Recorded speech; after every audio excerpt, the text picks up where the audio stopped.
Hello, welcome to another chat with a local writer, author, and writing professional here in the local area of Bournemouth in sunny Dorset. I'm planning to release one of these chats every Monday evening at 6 o'clock. So remember to press subscribe, which is down there somewhere. And you will get an automatic notification whenever a new video goes live. So remember to subscribe. Now, today I'm going to be talking to Paul Draper, who you might have seen a couple of times at our writing festival, and he talked about the fundamentals of short stories. So welcome, Paul. Hi, Dominic. Thanks for having me on. I've seen some of the other interviews. It's been great to be able to experience what people are doing in the area. No problem. Well, the point of these chats is to kind of delve a little bit deeper, understand the people that are part of our writing community, and hopefully to inspire and give advice, tips, whatever it might be, to other writers. So, Paul, let's start and begin with your special subject of short stories. So talk about why you chose short stories and kind of why you enjoyed writing them. Well, like a lot of writers, I've come to it sort of a little bit later on as a working life. I had a corporate job for a long time, and short stories were a great way of doing some writing whilst busy handling other things in life. I actually loved writing short stories right the way from school, so I've always been writing them. But it wasn't until about 3 or 4 years before I left my other job that I started entering short story competitions. So I spotted a couple. There was one called NYC Midnight over in New York, which is a really good competition, had a very healthy forum and community behind it. And I found the feedback I got from that was just fantastic. Maybe not particularly on my story, but the idea of the support and advice and everything else, I just found my craft just going up through the gears as I experienced that. So I entered a few more, and before long I had a collection, and that collection started the basis of the short story book that I have out. And why did you choose dark fantasy of all the genres? What led you to that particular genre?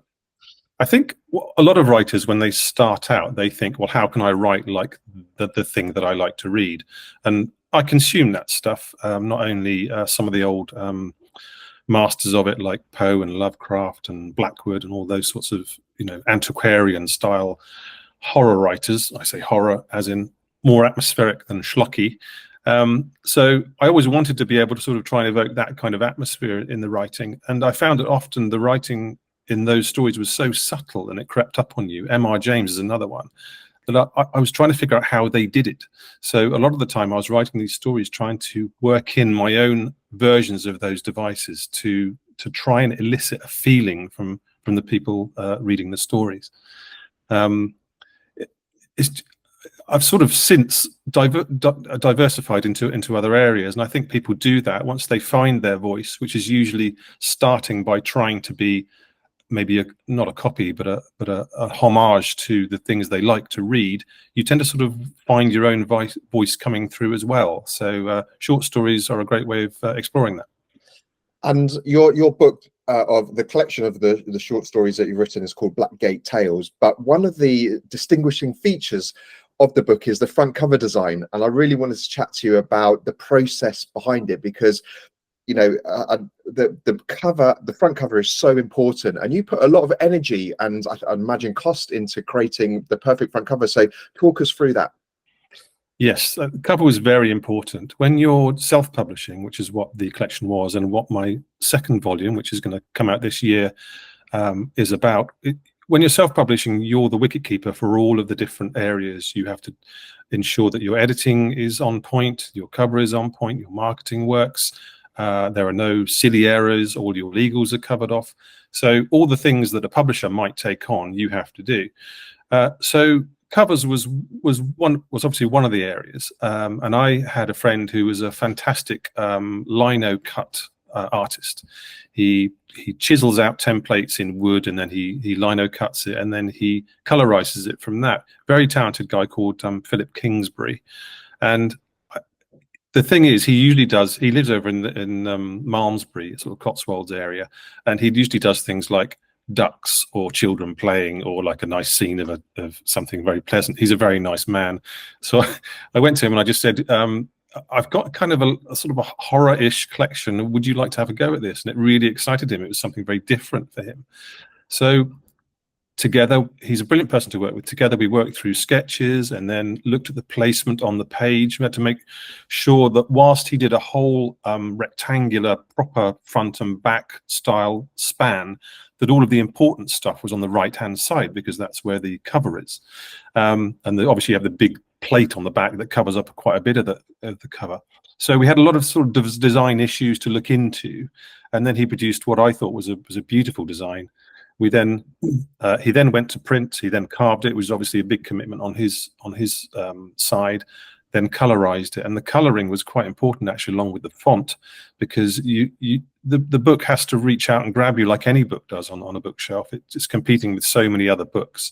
It's got to, you can't really go too subtle or too dry with it. You've got to really know that this is the purpose of the cover. It's to grab attention, and the cover has really done a huge amount for sales. It's just, people love it before they, so even if they don't like the stories, at least they like the cover.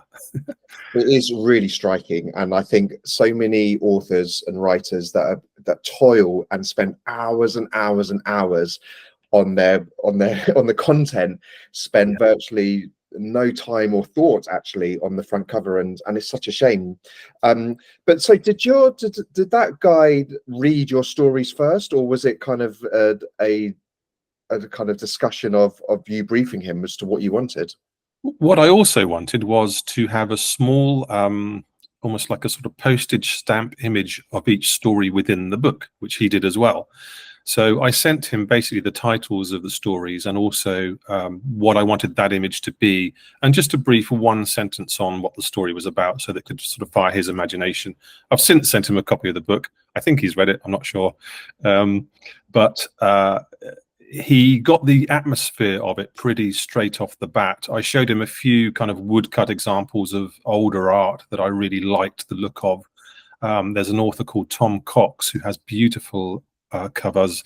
I don't know his artist, I'm afraid, but that kind of atmosphere where you're looking at maybe what looks like a still space, but you can possibly see movement within it. I'm not a big fan of having faces or people on covers. I like to have sort of landscapes where you can just think, well, maybe there's something moving over there in the hills or in that hedge over there. And he really got that from the off. So I found it a very rewarding experience to work through that with a designer. Well, if you haven't seen the front cover, go onto Google or Amazon and Google and search for Black Gate Tales by Paul Draper, and you can understand what Paul's talking about there, because the detail of it is fantastic, but it's also very striking and, as you said, very atmospheric. So, Paul, I want to talk now about, you said you've got another short story collection coming out later on this year, but you also write scripts. So talk about your transition into script writing and how you balance the two. I think once I formed my creative company, Blackgate Services, unfortunately Blackgate as a single name was gone, I tried to think about how to make this work for me from a sort of supporting myself point of view. And screenplays are really the way to go until you start selling, you know, huge amounts of books. Copywriting is another thing, but screenplays are something that I've done for a long time as well. In fact, I thought at some point during my writing I would probably just do one or the other, but I found myself 9-10 years down the line still doing both. Screenplay work I do through various agencies. I've had producers contact me to commission screenplays from me. I've got a few things in the pipeline that, because of various partners, I can't really talk about at the moment, but screenplay work really does travel, and I find it's complementary as well. If you're good on screenplays, you can achieve a brevity in your prose and an efficiency in your prose.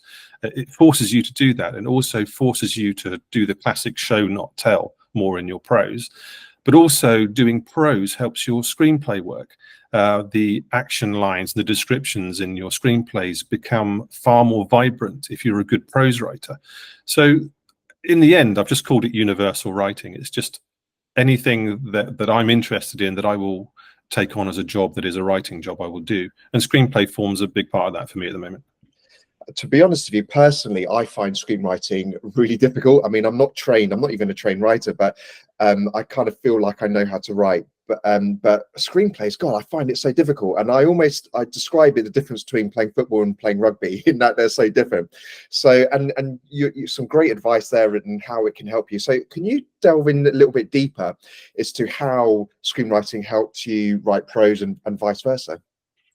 I think a lot of it is down to story form as well. With screenplays, you have classic 3-act, and some people break that into 5-act structure, but you've got a very standardized template that you can play with. It shouldn't inhibit creativity, but you can look at an overall story, and if your screenplay doesn't have hooks and elements where you can turn a couple of pages and go, oh, there's a new development, or there's something that switches it up. I mean, the feature screenplay is anything from 90 to 120, 130 pages long. It's a long haul.